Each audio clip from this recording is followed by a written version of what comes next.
Welcome back to the Mastering Runeterra podcast with Jay and Bay, the #1 source for competitive Legends of Runeterra news and information. If you're looking for the best decks to play right now, be sure to check us out on Twitter at Master Runeterra or in our Discord. And if you want to take the next step in leveling up your game, check out our Runeterra team on Patreon, where we do weekly learning calls and one-on-one coaching. Now strap in and grab yourself some Poro snacks, because we are about to start Mastering Runeterra. Welcome back to another episode of Mastering Runeterra with Jay and Bay. We've got a great episode for you today. We go all over Worlds qualification as the points have now been updated. We're going to talk about the new meta, all the crazy decks that we're seeing, how we think maybe you should go about attacking it. And we got a little surprise, little news to share with you guys. But first, we must thank our sponsors, checks notes. Okay, done. And our Patreon. Love you guys. Thank you so much for supporting us. And, of course, our sister podcast, Runeterra Radio, Saucy and Blevins. If you want more awesome Runeterra content, make sure you go check them out. You can find them on YouTube and Spotify, all the usual places. Runeterra Radio. Those guys are fantastic. What if we were just like, and we thank our sponsors, Coca-Cola? People were like, no one would know. What? I used to have my YouTube videos. I used to do some funny bits. So, like, I like to thank our sponsor. They like squint to be like, Cobra Kai. Cobra Kai Dojo. What was the other one? When he made his like spin-off when Cobra Kai got I don't know. I didn't watch it. What's the show so good, called bro? You gotta watch it. The show's called Cobra Kai, but so he makes like the dojo's called Cobra Kai, and then like it gets stolen from him, so he makes like another one, and it's like what is it? It's like Eagle Fang Karate, and it's just like, you know, imagine like someone made their own logo and it's like an eagle with a fang, and it's like kind of like, it's like pretty bad, whatever, like pretty janky, bad but also awesome. And so I was like, our sponsor today is Eagle Fang Karate, and I was like, oh, anyone that watches the show will love this. That's pretty funny. Anyways, it's good though. You should check it out. Maybe I will. Big fan. Can't wait for the next season to come out. I'm too busy playing ladder. I know. Let's get into it. Okay. I know, dude. I have no time. Seriously, it's ridiculous. I can't wait to play some freaking ladder. It's so funny that hold on. I want to talk about this for a second. Okay, go. Before we like jump into it, just because I think it's fun. It's so funny that I whine about having like no time to play Runeterra when the reason I have no time to play Runeterra is because I'm playing Runeterra, but for other things. Right? Yeah. Like I'm playing Runeterra on stream, or I'm playing Runeterra for YouTube video. I have no time to play Runeterra, man. Because it's different. Well, because it is different. It's so different. It's different. I've been diamond. You know what? I feel like we should.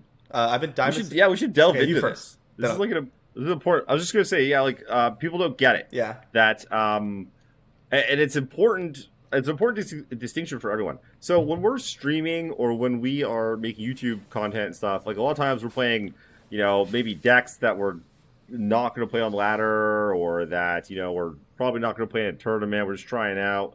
So the value there for a ladder climb or for knowledge for seasonals and other tournaments is like not very big. And then when we're streaming, we're typically talking to chat, and so like it's, for me anyway, almost impossible to retain real information, or like, you know, unless I'm ignoring chat, like really delve deep into like that learning mindset. And that's the big distinction, that when we're playing ladder, one, we're trying to climb, but two, we're trying to learn. We're trying to play like really competitive matches against other people around the NA servers, and you need to be in that learning mindset. And I've found that recently. Like, Babe, do you ever find yourself like drifting in and out of it? Oh yeah, I find that recently, like especially with ladder climbing, when I was like, I want to just jam a bunch of points. I just want to zoom up to the top. Yeah. Because like we'll talk about in a little bit, actually, if I finish like top 12, top 10 on the ladder this season, I think I'll qualify via ladder points for Worlds. Oh wow. So that's like rattling around in the back of my head. I'm not 100% sure, but that was what my monkey math kind of like. Your back of napkin math? Yeah, because other people will also move around a bit, but it's pretty competitive now. And some of those names up there, I'm like, those guys aren't like... They're not moving, They're not really playing... Yeah. So... so I find myself just wanting to be like, go, jam. Like what? I'm like looking for fast. I'm like, what's going to smash fast? Yeah. Like, discard aggro. Riven. Draven. Draven. Yeah, it was another deck that I saw. I was like, ooh, like these decks that could just smash really hard up the ladder. But it's a great way to not win games. yeah. I didn't win any of those games, and I'm not going to play any of those decks in tournaments. So this is what happened the last seasonals. I just jammed ladder constantly and did not prepare enough for seasonals. And also, I'm just not learning anything. I'm just trying to go 1, 2, 3, 4, burn you. 1, 2, 3, 4, burn you. Just jam out games. I'm not learning important archetypes. I'm not learning, even with those decks, I'm not really wrapping my head around intricate situations. I'm just trying to go as fast as humanly possible and curve out and kill my opponent. And, don't get me wrong, I'm still thinking in the games, but I'm not really learning and attaining knowledge. And that's so vital and so important for your ladder climb and for having success in tournaments. Yeah, I mean that's what everyone does is just play games, right? So how are you going to be better than everyone if you just do the same thing that everybody else does? Yeah, you really got to be utilizing your time and learning. I totally feel that it's so easy to just be like, okay, well, I want to rank up or gain LP, so I'm just gonna play to win. And we talk about this all the time, but going into a game with the sole intention of just winning games is a great way to not learn anything, get frustrated, get super tilted. Yep. And so it's so easy to fall into that trap. And I find myself oftentimes when I'm doing that, just drifting into autopilot. Yeah. Okay, I'm just here to play games and win. So, I'm just gonna play and just gonna. And autopilot's a killer for anyone that doesn't know. What's up? Autopilot is an absolute killer. You don't want to autopilot. And it happens. Yeah, if you're not focused on, I'm here to learn, oh, this matchup, I don't know this as well as I should, I'm gonna pay really close attention to this, all that kind of stuff. That gets you. And then also you pointed out earlier, when we're streaming or when we're making content for YouTube, not the educational content for YouTube, that's a bit different, but just the general gameplay YouTube stuff, it's we're playing the game, right? But you can't focus on it because at the end of the day, we're entertainers, and that's first and foremost, is we have to be entertaining. And you try talking to 300 people, while playing a strategy game, it's tough. You just lose a bunch of your focus. So I make misplays all the time, every game, right? It's impossible. I was sitting here, I've been bouncing around in Diamond for the past week. And then I finally just sat down for the first time to just play the game outside of stream or YouTube, and went from Diamond 3 to Masters in an hour and a half. Not that fast. It was probably 2.5 hours, but still, it's different, and people don't really get that. I have a command on my stream called Majin Sus. Have you seen that one? No, I don't think I have. Okay, so someone came into my stream during seasonals after a couple of rounds. Oh, this, okay, I know about this, yeah. And they typed in chat, they were like, it's pretty suspicious that you only have a 54% win rate when and you always do well in seasonals when the best players have better than 60% win rate and don't always do well in seasonals. And I was like, I don't know what to tell you, man. I play a lot on stream, and I don't do as well as when I do on tournaments that I'm fully focusing. And so I thought it was hilarious, so I made it a command in my stream. Anyone can pop it up. But yeah, it's just that alone should show that people don't get it, that it's totally different.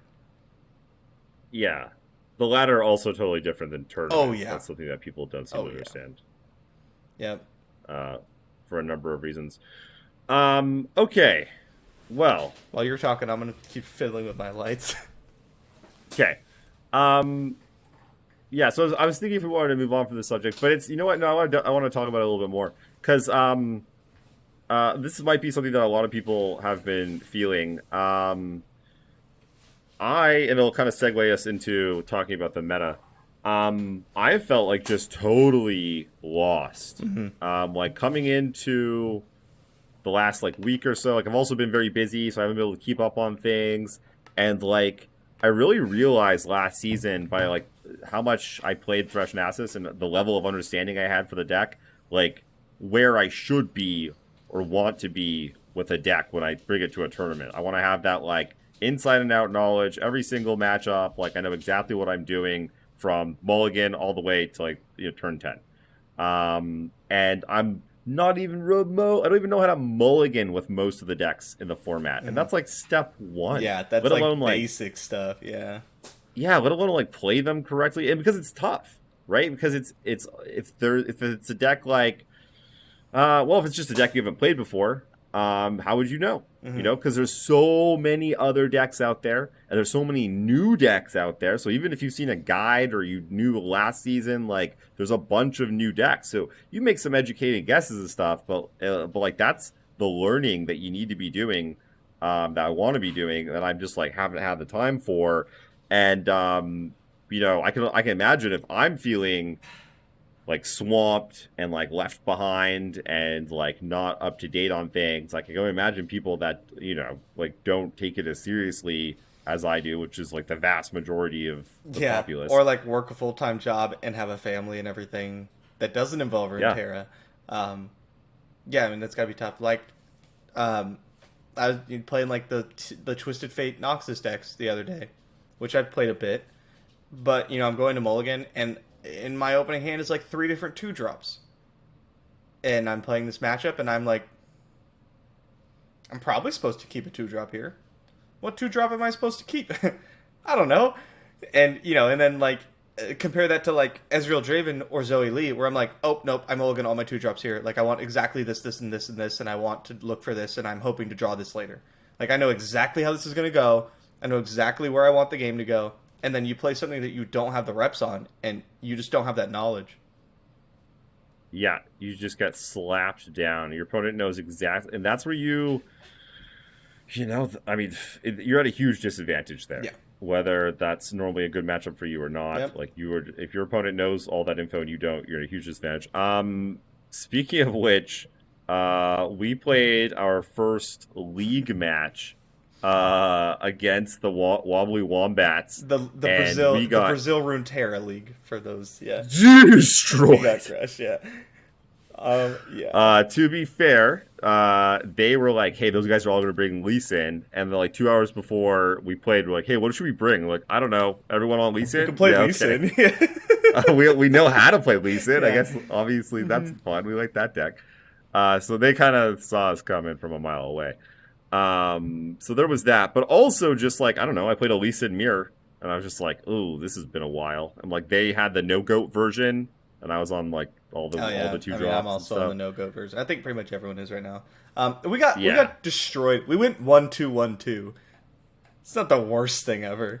I mean, I meant more the matchups were horrible. For us. We were scrambling every game. Yeah, it was a beating. Yeah.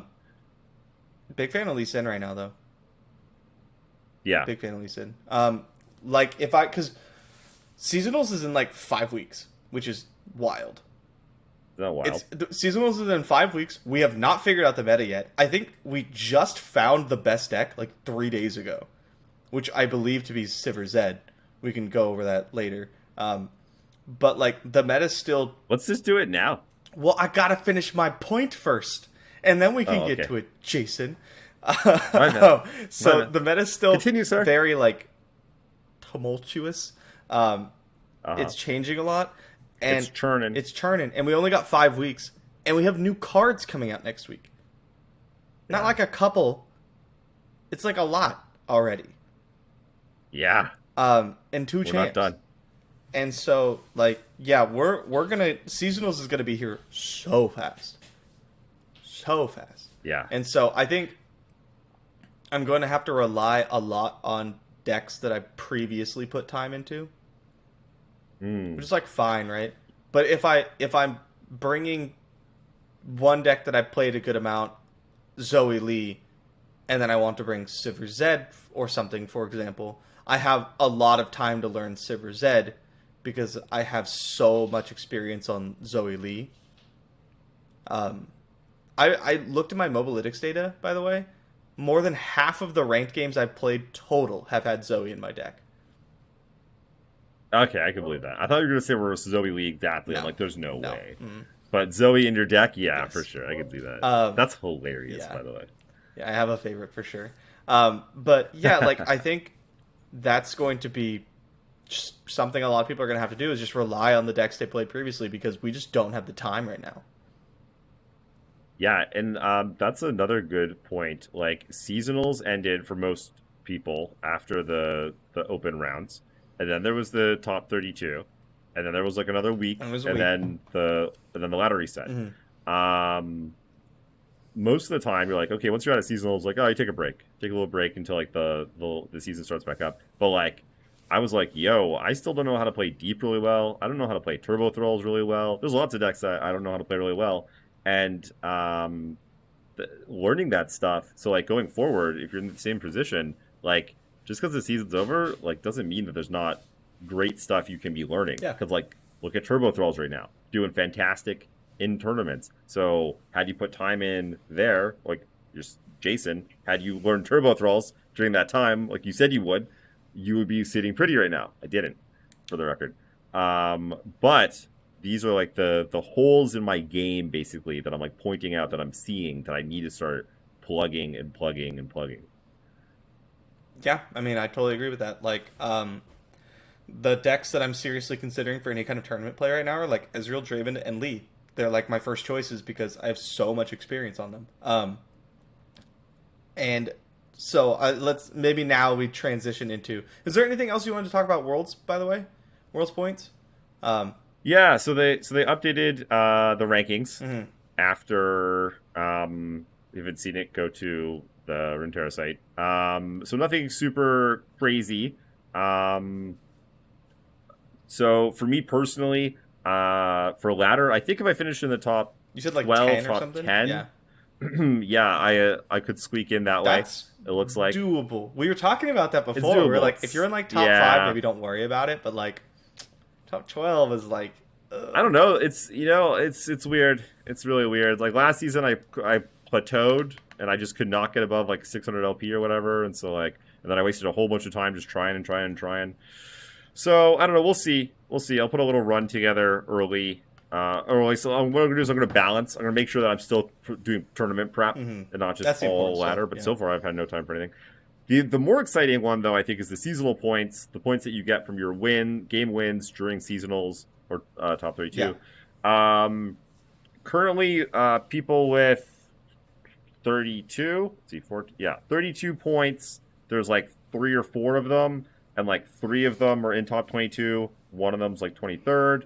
And then 1 point less, 31 points, is me and a bunch of other people. Oh, you're there. Yeah. So, and like everybody else too, like above them is some people with 33 points, some people with 34 points. So literally like everyone needs to have a good seasonals. What the cutoff will be, it sounds like it'll probably be around like 3.72s. I mean, it is currently, so I don't think it get worse than that. So I'm technically 1 point behind that. A top 32 probably like secures it, or like an 8-1, yeah, an 8-1, or like a 9-0, like Mo did. Yeah, just do that. Yeah, what are you worried about? Just crush and just get pounded for like, top 32. Like, don't care. We're 9-0. Yeah, don't care. Yeah, just wake up, get stomped, whatever. In Worlds. Yeah. So real interesting. So I'm excited about that. And you're talking about like all these new decks that we'll gonna jump into here. And I was thinking about learning a bunch of them. But I'm like kind of like I'm a little scared. One of the things that like helped me to like some decent finishes is just that like I played, like you said, I played decks that I know well, decks I'm comfortable with, decks that let me like have a lot of play with my opponent. Things like Easy Draven, Thresh Nasus, and so I started looking at like the Azir decks, Aurelia Azir, Turbo Thralls, Sivir.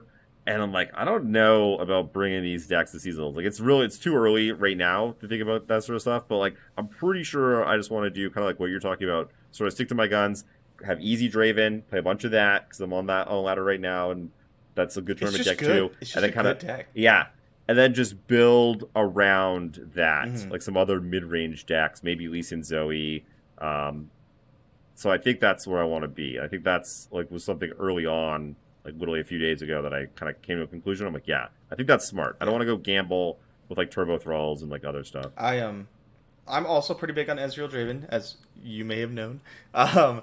And I decided over the last couple of days that I need to figure out what I want to do with Ezreal, because he'll probably be in my lineup. So very early on in the season, people were pretty hyped on Ezreal Karma, right? Yep. And I could have put a lot of time into Ezreal Karma to try to really learn it and figure out the best build and stuff. But I decided it would be a better use of my time to drop it and learn everything else first. And let someone else one-trick it and, like, figure out the optimal build and then try it out later. So M-Tuck right now is third on ladder by one-tricking Ezreal Karma. So I messaged him, and I'm like, yo, dude, like, show me the way, right? So I think over the next, like, day or two, probably not day or two, I won't be home, but, like, the next week, like, first part of next week, I want to put some time into Ezreal Karma and try to get a feel for, like, if I even want to go that direction. Because if I do, then I need to, like, put some serious time into learning it. And if I don't, then I can check it off the list, right? Yeah. Because, yeah, I think it's important that we start already thinking about what we want to play. Even if it's just, like, the decks we want to have available to us, you know? Yes. You know, maybe not in the lock That's it a- in, that's a but I'd like to have big 6 choices. problem. Yeah, like we're talking about, that level of knowledge you really want to have with your decks. You've been in tournaments really deep, and it takes a long time. Mhm. Like 1 week's just not enough time. No. 1 week is not enough time. 1 week's 2 enough time weeks to, is, like learn a deck, minimum. maybe. Yeah. Yeah. Not even, like, super And well. so, yeah, that's exactly what happened to me last season. So I just all of a sudden ran out of time. I was like, oh, I'll just jam a bunch of games here the last week, and I was like, oh, maybe the last few days, and I was like, oh, this was not good. Yep. It just got body. So yeah, got to start now. Yeah, something that, like, I think people don't quite realize is, like, we're, like, kind of top players, right? We're, like, up there in the upper echelon. Maybe not, like, the tippy top, depending on what time or deck we're talking about, but, like, very, very, very strong players. And if we go into seasonals with the same amount of, like, prep as everyone else, the odds of us, like, top 32ing are not very high, right? Yeah. Like, the average player level in seasonals is pretty high. Yeah. It's not going to be as high as, like, a fight night or anything, right? But, like, the average, like, low to mid Masters player is, like, not bad. And because we're playing a card game, this isn't like Street Fighter where the better player is going to win the majority of time. There's a lot of RNG. So, like, if I'm 55-45 against most of these Masters players, I have to find my edge somewhere else, or I'm kind of just flipping coins on seasonal day. So the edges left are, like, your lineup composition, and your actual, like, knowledge of matchups and stuff like that. Yeah. And so, yeah, we put a lot of time into trying to figure that out. Yeah, and I'm hoping this season, I think our lineup composition, maybe we can get more of an edge there. Because last season, all I did was run into people running the exact same Thresh-Naxxus, Easy Draven, X, Aurelia Azir, like the 4th deck in there, like that 4 decks, 4 decks, rolled up. Zoe Vi or Dragons, And so I had no edge there. Our lists are very, very similar. There was, like, slight edge to be gained there. And then it was like, yeah, just needed to, like, try and win a bunch of close to coin flips. And then, like, I wasn't even, like, more prepared than anyone. Yeah. So that's why I think we brought the same lineup, for those of you who don't know. Ezreal Draven, Thresh-Naxxus, and Dragons.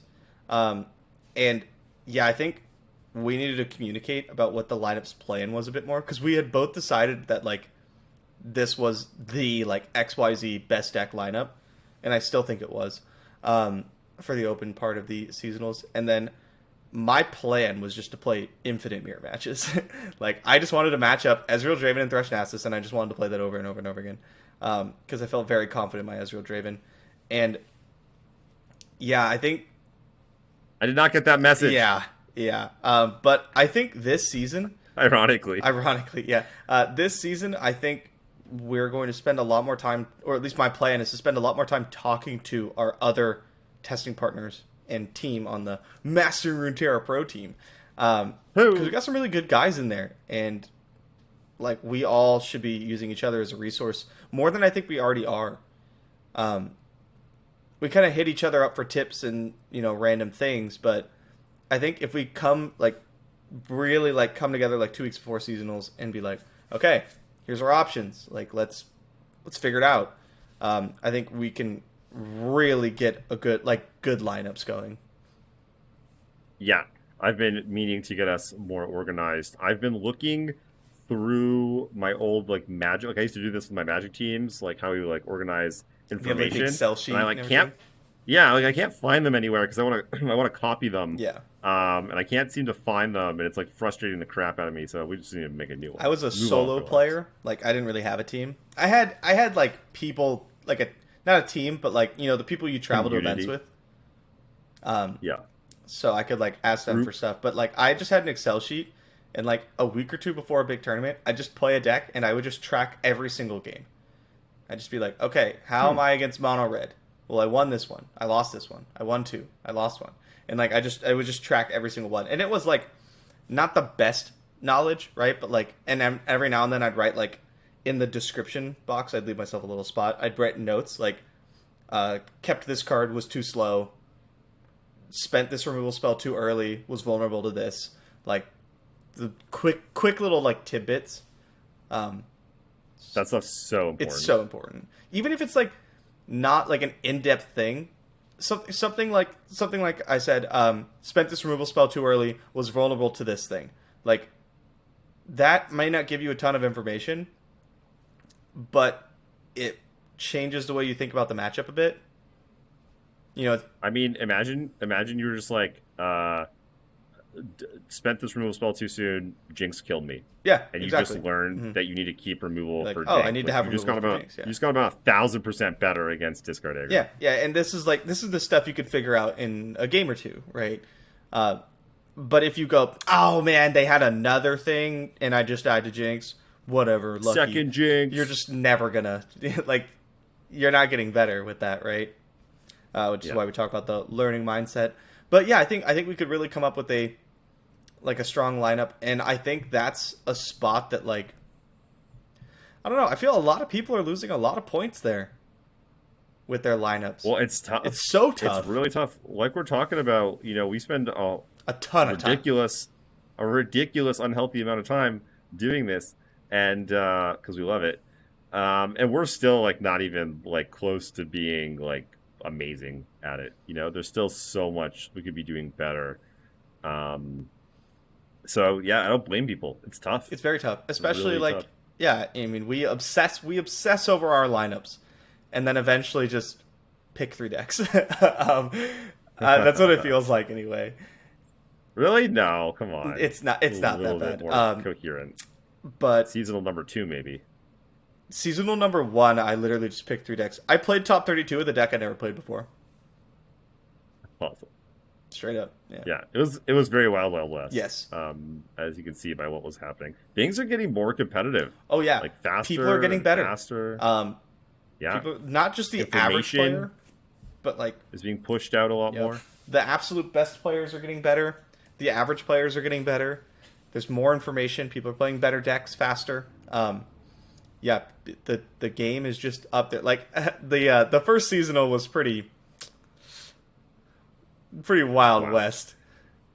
I hope that the ladder stays open like this and that we see a more wild open seasonal, because I was not happy playing mirror matches all day long. Not because I hate them so much, but because I expected to just get all these free wins because my decks were just more powerful. And then other people were having fun memeing on stuff. Yeah. And then they're like, nope, it's only 4 decks you play a ladder. We're playing the same thing. Pick 3 of them. I think that was the problem, is that the tournament format was pretty open. You could play a ton of stuff last season, but no one had any practice on it. Because you could only play a few decks on ladder. So people only brought the decks you could play on ladder because those are the only things they'd played. Hopefully we'll see less of that. Speaking of ladder, Let's talk about what's good. Let's give the people some hot decks.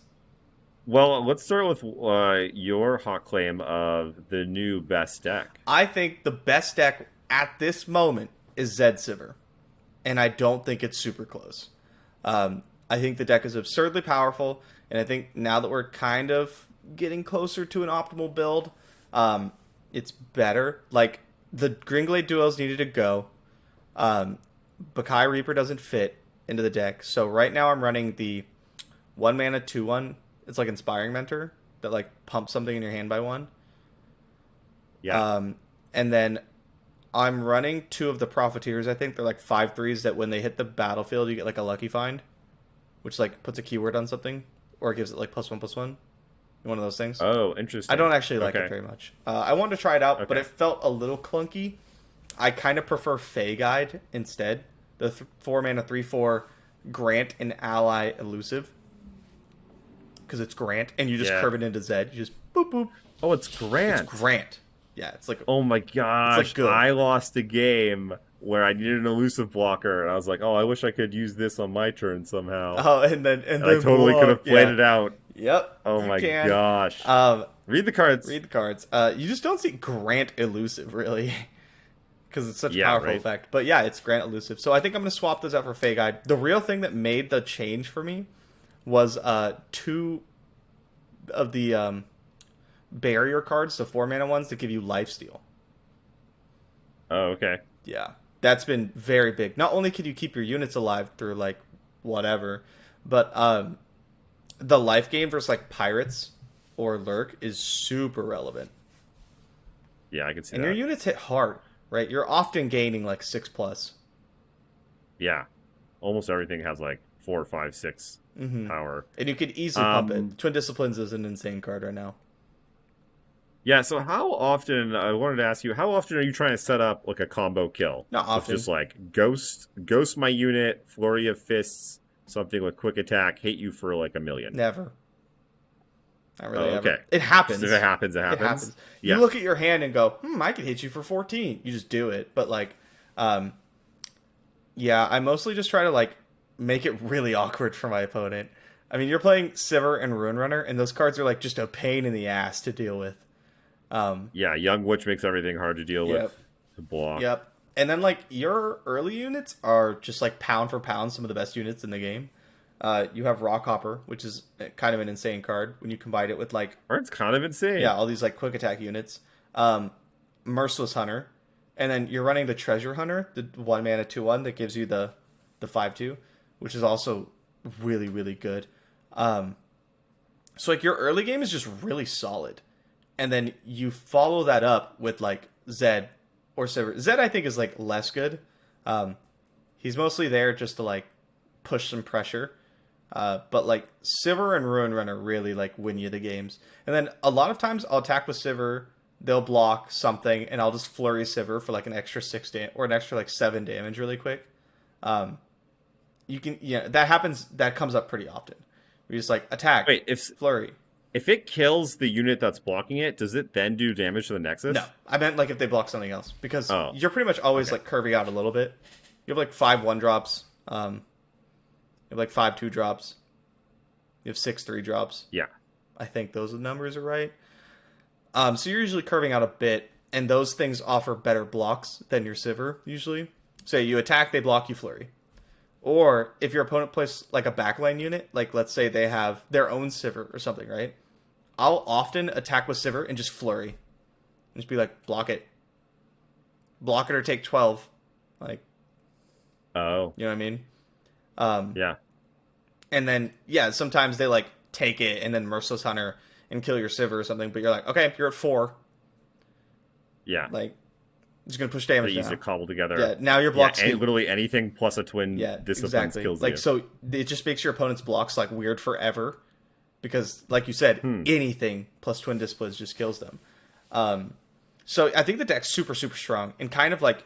I'm not going to say untapped potential, because like people are onto it now. But I think we're still not at the optimal build yet. And once we are, I think it'll be one of the best decks. And then I think the new champion slots into it very well. Auction, I don't know how to pronounce his name. He looks really good in the Zed spot for that deck. Just because he's a 2-mana quick attack? 2-mana quick attacker that keeps value on the field, right? Because his landmark stays. Yeah, and I guess you're targeting your own stuff Targeting quite your a own bit. You stuff got quite a lot. Shapestone, Ghost, Twin Disciplines, Flurry of Fists. Yep, Barrier, Spirit's Refuge. That's the name of the card.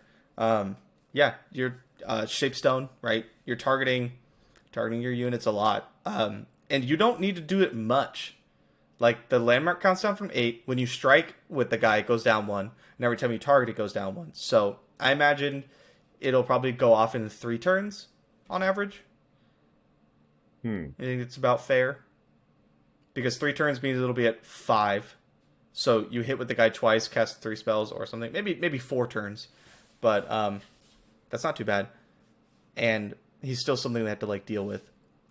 So, yeah, I think that deck's really good. Anything else you think is, like, kind of sliding under the radar here? Man, there's a lot of stuff. I've seen people doing different things with Echo that I thought was interesting. Like, I've seen, like, mono Echo decks and stuff. I thought, like, Echo was just totally, like, write it off, it's done. But people are still working on it, and those lists are getting tighter and tighter.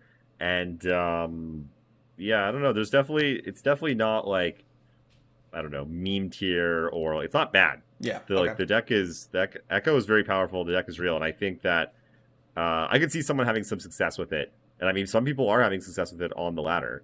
But just something to, like, not sleep on. I think, Yeah, like, if at least it pops I up, don't know be if other prepared people. for it to actually be there. Yeah, the deck's not just like a joke. Let's see what else. Lurk is a weird one. I don't really know what to think of Lurk. It's I can't, like, sometimes I just roll them. And Sometimes they roll you. This doesn't even seem like a deck, and sometimes they just blow you out. Sometimes they hit their champions hard. every single time they lurk, and you're like, well, that game. sucks. Yeah, and sometimes they attack on turn 1 and miss lurk. Or, like, when the deck attacks on turn 2, it's, like, way less good. Yeah, I can see that. I want to get your thoughts. What is going on with Aurelia Azir? Everyone talks about how it's still busted. And, I mean, frankly, I got spanked by it pretty recently when I was playing Ezreal Draven because I don't have any Culling Strikes anymore. Yeah. The deck's still, like, powerful. But I think the thing that people, like, maybe are overstating is that when Aurelia Azir beats you, it does busted things. Right? Like, Deus Azir, level up Aurelia, just blow you out of the water. But when it doesn't, you, like, don't care, right? It's like Sparring Student, Deus, Gringlade Duo, lead and follow my Sparring Student, and you're like, okay. A Notify that does nothing. Right? Yeah, or like Aurelia with no Deus, and you're like, sick. You know what I mean? Like, the deck doesn't, like... 1/1. Yeah, when it beats you, it feels horrible. It feels so bad, because it just crushes you. But when it doesn't quite do its thing, you don't even remember the game. And so the deck's at like a 50% win rate, maybe like a little higher than 50 right now. But there's like 20 decks with a higher win rate than it. So maybe we're seeing people just like... I think it's not being played very often because people are sick and tired of it, right? Like, I think if it were any other deck, more people would be on it right now. But I hope I'm not wrong, but I don't think it's like super, super good. I'd put it probably like top of tier 2 right now. What about, like, in tournaments? Because, like, it seems to be kind of like a deck sort of, like, deep that maybe doesn't do well on the ladder because it can't handle a bunch of stuff. But when you throw in a ban, like, it can, like, almost always pull out a win kind of thing. Yeah, I mean, it definitely can. It's still, like, the Turbo Throws killer. You know what I mean? Sure. Yeah, the Turbo Throws killer. If anyone's bringing, like, TLC, Aurelia Azir still very, very good at... Not TLC, sorry. Field Rush. FTR, all these acronyms. Then Aurelia Azir still, like, super, super, super good there. Freeze Reel. Like, all these like tournament decks, Overwhelmed, they just get cracked by Aurelia Azir. Yeah. Deep That's also true. loses to Aurelia Azir. So yeah, it's super super super strong into these decks, but like we'll see it in seasonals. I just don't know how much. Yeah. One other thing that I'm kind of like is percolating in my mind is how much stock to put in community tournaments leading up to seasonal.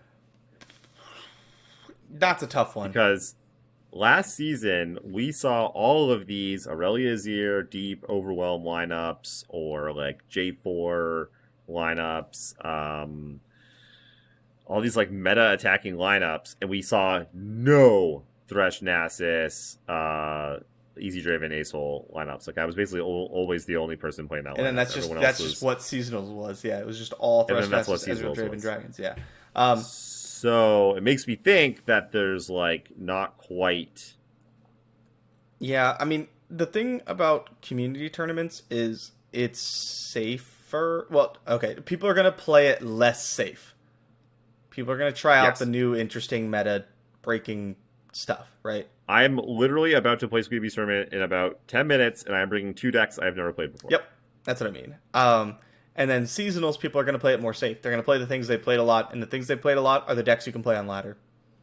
And so, yeah, that's a good take. And you know, you're still going to see a bunch of random stuff in seasonals. That's just how open rounds work. But not nearly as much as you would in a community tournament. Yeah. This is yet another thing that I've like learned along the way because I didn't know, and I think it depends on the tournament also. Mm-hmm. Like so, for instance, if you look at our $1,000 tournament before seasonals, it really showed off. Like a lot of people brought Thresh Nasus. Like people wanted to win that tournament. Yeah. There's a decent amount of money on the line comparatively to the normal like a $50 tournament, right? Yeah. Yeah. Mm-hmm. And I think that's what people brought out their A game and the list that they would probably bring at seasonals, and then you saw. Like Thresh Nasus crush, TLC crush. So I think you could see some correlation there between kind of like how big the tournament was and how much people really were quote unquote trying or trying and not trying things out. Yep. So I know you got to head out pretty soon. Figured we'd talk about our announcement really quick. Oh yeah, dude, that was so dope. I was so like, while I was streaming. Right after Bay, like, when was this? 2 days ago? 3 days ago? Yeah. Yeah. Bay popped into my chat after rating me. It was like, hey, check your email. And I was like, okay, what's up? I like refresh. There's nothing. Like, there's nothing, bro. He's like, oh, check your, like, the email that you have your Riot account connected to. I was like, oh, okay. And lo and behold, what was waiting to greet me? Bay, tell them about it. It was an invitation to the League Partner Program. Boom, baby! So both of us got invited to the League Partner Program, which if you're not sure what it is, you know how some people get the expansions a day early so they can make content? That's the League Partner Program. So, yeah, we get to, like, you essentially, like, enter a deal with Riot where they're like, hey, we'll get you access to stuff a little early. You give us feedback. You put out content. You're good people for the community. We'll like kind of hook you up. It's a symbiotic relationship. So yeah, super, super excited. Most importantly, we get all the skins in League. That's what's most important. that's what Bay cares about. He is over the moon. Once I read that part, I like immediately messaged him and was like, how excited are you for this? He was like, unreasonably what was your response? Yeah. Unreasonably excited. I'm like, yeah. Yep. I was so stoked. My friends are like, oh, wow, you get all the champions and all the skins? And I'm like, yeah. They're like, are you going to play someone besides Ezreal now? And I'm like, no. Bro, I need someone to one trick, by the way. Maybe we'll talk about that. Okay, we'll talk about that. We'll talk about this. I want now I have all the characters, so I can do it. Yeah. They have like the Riot Grand Prix tournaments where like every month they'll have a little like $1,000 tournament just for the creators or the people in the program. They give you swag. One of the really cool things, though, is that, we get to go to a private Discord that has, people from Riot in it, a lot of devs and stuff. So I'm really hoping that we can bring about, some positive influence for like what the competitive community wants to see from Legends of Runeterra, whether it be like what is seasonals and the Pro League look like after Worlds. What does the ladder look like? Can we get a best of 3?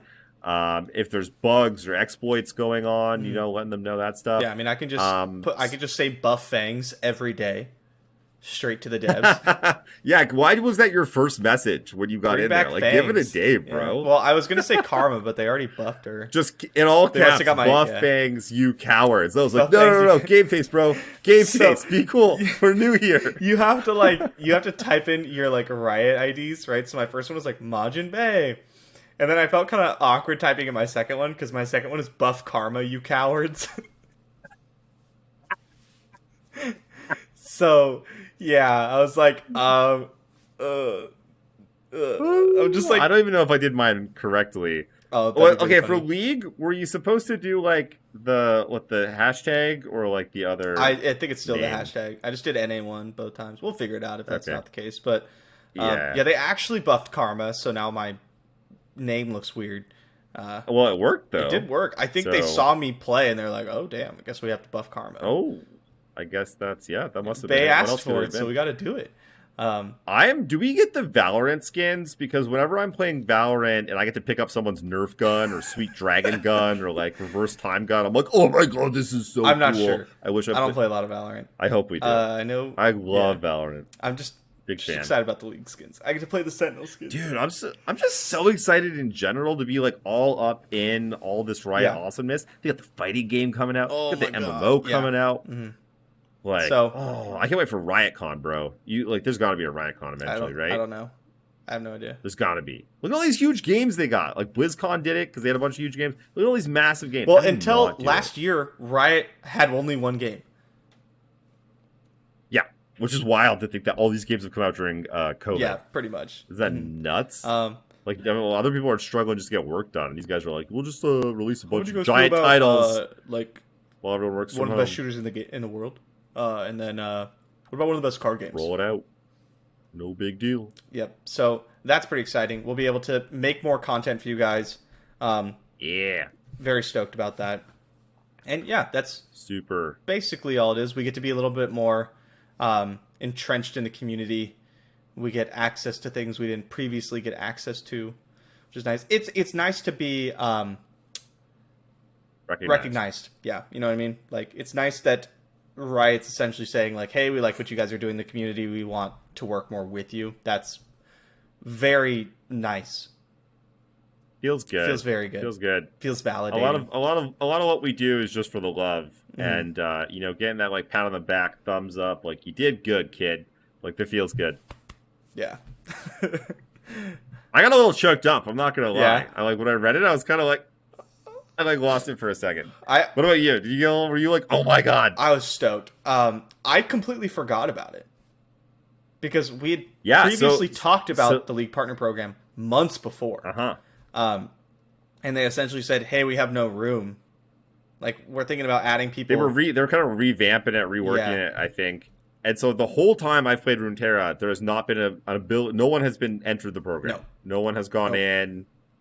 They brought some people in originally, and then that was it. They shut it down, and then we're like, "Yeah, we'll reopen applications sometime." I think they said early 2021, but it was we're July. Okay. Yeah, and I just forgot about it. And then remember we were talking Yeah. to our contact at Riot way back before, and they were saying they literally have 1 million applicants. Yeah, because everyone was Not right? not like a million, literally 1 million.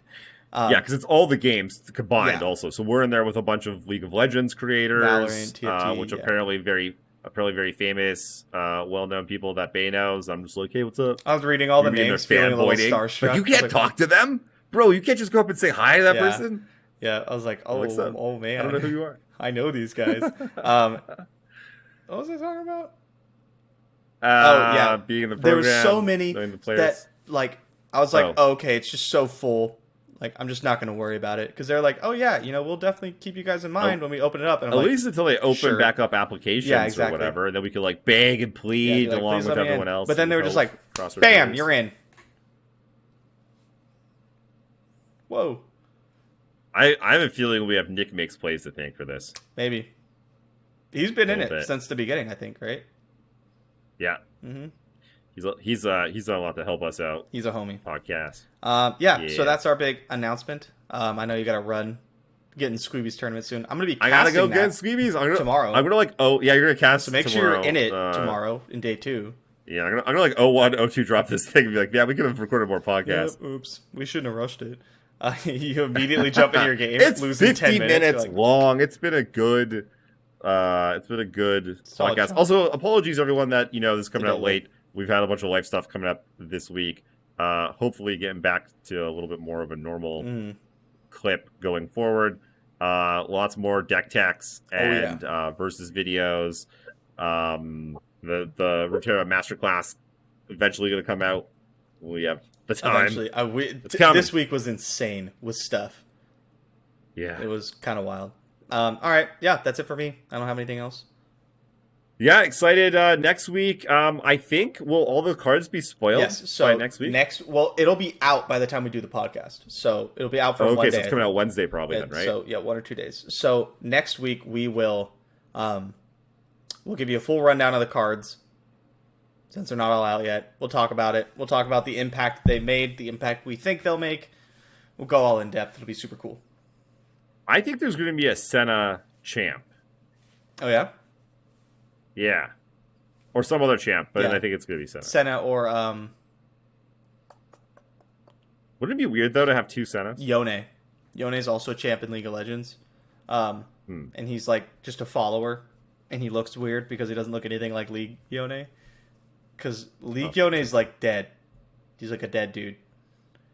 He's all like zombified, and then Runeterra Yone is just like a normal guy, and it's weird. Pre-zombie. Yeah, pre-zombie.